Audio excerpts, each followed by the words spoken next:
2025-yil 30-dekabr kuni hurmatli prezidentimiz tomonidan 269-sonli farmon imzolandi. Bu imzolangan farmon tadbirkorlarimiz uchun yangi yilga juda katta sovg'a bo'ldi. Ushbu farmon ortidan shunday qulayliklar yaratildiki, chiqindi sohasida yangi investitsiyalar, yangi zamonaviy texnikalar, yangi ishchi o'rinlar yaratishga zamin bo'ldi. Soha rivoji uchun imkoniyatlar yaratib berayotgan davlatimiz rahbariga men qolaversa Andijon viloyat tadbirkorlar nomidan chuqur minnatdorchiligimizni bildiramiz. Shuni ayta olamanki, berilayotgan imtiyozlar ortidan biz tadbirkorlar yurtimizni haqiqiy toza makonga aylantirishga va'da beramiz. Hurmatli prezidentimizga juda Samarqand viloyati tadbirkorlari tomonidan, o'zim tomonidan juda chuqur minnatdorchilik bildiraman.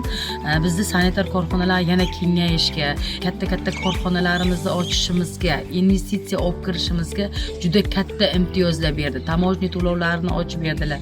Aholiga to'liq xizmat qilishga, ularni rozi qilishga, mana shunday odamlarni, o'zimga o'xshagan ayollarni ko'proq ishga qabul qilishga, qancha bo'lsa-da o'zimni xizmatimni, o'zimni O'zbekistonim uchun hech qachon ayamaslikka, bu imtiyozlarga loyiq tadbirkor bo'lishga va'da beraman.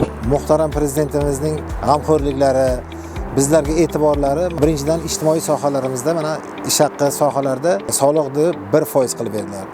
Foyda solig'ini ham 1% qilib berdilar. Bu mana shu hozir bizga keladigan investorlarimizga ham keng yo'l ochiladi. Shu fursatdan foydalanib muhtaram prezidentimizga juda katta minnatdorchilik bildirmoqchiman. Butun chiqindi klasterlar nomidan biz tadbirkorlarga keng yo'l ochilib, bundan ko'ra yana yaxshi ish o'rinlari yaratib, ish xodimlarini ko'paytirib, yangi zavodlar, yangi fabrikalar qurib, ko'chalarimizni, havomizni tozaligiga e'tibor berishimiz bizlarga bu keng yo'l ochildi. Biz bundan faxrlanib, rahbariyatga hammasiga chin yurakdan rahmatnomalar aytmoqchimiz. Biz chiqindichilarga e'tiborlari mana shu darajada oshganligidan biz undan ham chuqurroq ishlashga harakat qilamiz.